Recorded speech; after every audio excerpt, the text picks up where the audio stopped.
नमस्कार. आज आपण डिंकाचे लाडू पाहणार आहे. यासाठी आपण 300 ग्रॅम सुके खोबरं घेतलेलं आहे. ते किसून घ्या किंवा मिक्सरमधनं बारीक करून घ्यायचं आहे. खोबरं कढईमध्ये टाकून थोडंसं परतून घेतलेलं आहे. त्यानंतरून आपण कढईमध्ये तूप टाकून डिंक तळून घेणार आहे. तूप छान गरम झालेलं आहे. डिंक टाकून आपण हे हलवून घेणार आहे. डिंक छान फुललं की तरच आपण हे काढून घ्यायचं आहे. डिंक काढून घेतल्यानंतर आपण तुपामध्ये ड्रायफ्रूट्स टाकून घेणार आहे. काजू, बदाम, तीळ हे छान परतून घ्यायचं आहे.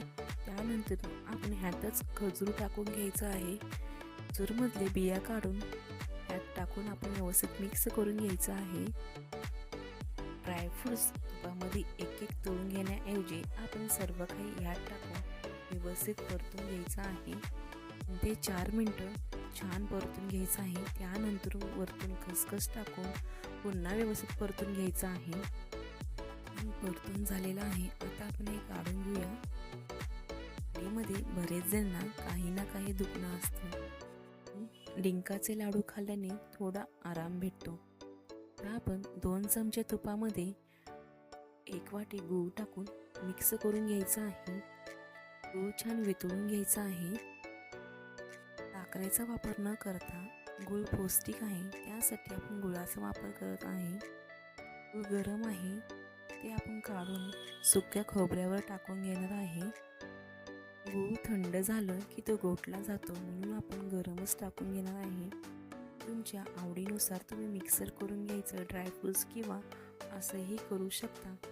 मी थोडंसं जाडसरच मिक्सर करून घेणार आहे. आता आपण हे सर्व टाकून व्यवस्थित मिक्स करून घ्यायचं आहे. तर आपण डिंकाचे लाडू छान असे बांधून घेणार आहे. तुम्ही पाहू शकता मस्त असं डिंकाच्या लाडूला तूप सुटलेलं आहे. छान झालेला आहे लाडू. तुम्ही नक्की करून पहा. अगदी लहान ते मोठ्यापासून सर्वांनी डिंकाचे लाडू खाल्ले पाहिजे. थंडीमध्ये आपलं शरीर गरम राहण्यासाठी डिंकाचे लाडू खाल्ले पाहिजे.